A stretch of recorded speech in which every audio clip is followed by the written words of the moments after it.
हम लोगों ने पिछले के टॉपिक्स में पढ़े थे कि वाच्य का अर्थ क्या होता है, वाच्य की परिभाषा क्या होती है, वाच्य कितने प्रकार के होते हैं, उन प्रकारों का क्या क्या क्या परिभाषा थी। तो ये हम लोगों ने पिछले के टॉपिक में पढ़ लिया है। तो फिर से मैं आपको ये कर्तृवाच्य से कर्मवाच्य में समझाने से पहले एक बार मैं आपको फिर बता देती हूँ कि वाच्य किसे कहते हैं। क्रिया के जिस रूप से यह पता चले कि वाक्य में उसका मुख्य विषय क्या है। मुख्य विषय से मतलब है कि जो क्रिया है वो कर्ता के अनुसार बदली गई है या कर्म के अनुसार बदली गई है या फिर वो भाव के अनुसार बदली गई है। क्योंकि मैं आपको बताई हूँ पीछे कि वह जिसकी प्रधानता होगी वहाँ पे क्रिया उसी के अनुरूप ही कार्य करेगी। यदि उस वाक्य में कर्ता की प्रधानता है तो क्रिया कर्ता के अनुरूप कार्य करेगी, लेकिन वाक्य में यदि कर्म की प्रधानता होगी तो जो क्रिया होगी वह किसके अनुसार कार्य करेगी, वो कर्म के अनुसार कार्य करेगी। जैसा कि मैं आपको एक बताई थी कि राम से पुस्तक पढ़ी जाती है। अगर यहाँ पे देखें तो राम हमारा क्या है, पुल्लिंग है, लेकिन क्रिया जो है पढ़ी जाती है वो क्या था, हमारा स्त्रीलिंग में है। क्यों? क्योंकि यहाँ पे ये स्पष्ट हो जा रहा है कि कर्म की प्रधानता होने पे कर्म अर्थात पुस्तक जो कि हमारा कर्म है वह स्त्रीलिंग में है, इसीलिए वह जो क्रिया है वह भी किस में हो जाती है, स्त्रीलिंग में। क्यों? क्योंकि कर्म की प्रधानता होने पे।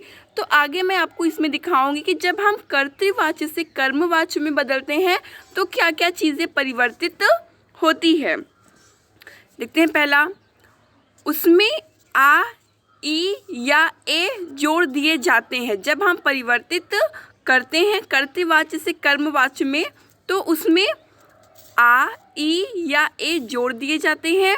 दूसरा पॉइंट है, कर्ता के साथ से या के द्वारा लगा दिया जाता है। जब कर्तृवाच्य से कर्मवाच्य में बदलेंगे तो वहाँ पे जो कारक चिन्ह आए होते हैं उनको हटाकर हम से, के या के द्वारा लगा दिया जाता है। तीसरा है, क्रिया के परिवर्तित रूप के साथ काल, पुरुष, वचन, लिंग के अनुसार जाना क्रिया का रूप जोड़ दिया जाता है। अर्थात कि जो भी क्रियाएं हैं वो चाहे जिस रूप में हो, किंतु जब हम उन्हें कर्तृवाच्य में बदलते हैं तो वो जाना शब्द मतलब जा धातु वहाँ पे जुड़ जाता है। जैसा कि आपका उदाहरण है, वह लेख लिखता है, तो यहाँ आप देखेंगे कि वह के अनुसार यहाँ पे क्रिया को दिया गया है, लेकिन जैसे ही इसे हम कर्तृवाच्य में बदलते हैं तो यहाँ पे आपको इसका भिन्न स्वरूप देखने को मिलता है। हो जाता है, उसके द्वारा लेख लिखा जाता है।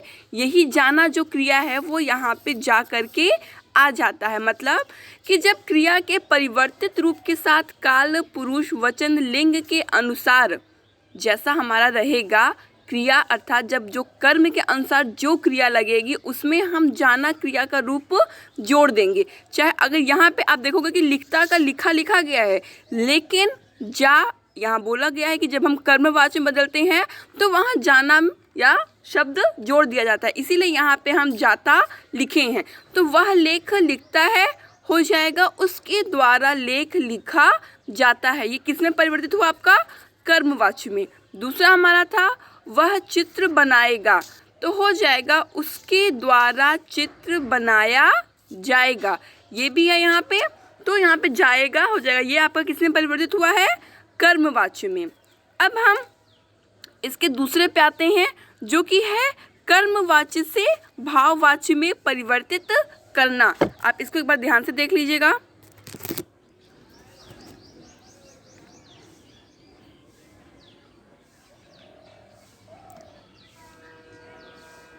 जो भी वहाँ पे आपके कारक चिन्ह होंगे उन्हें वहाँ से हटा दिया जाएगा और उसके स्थान पे के द्वारा, से द्वारा या के लगा दिया जाएगा।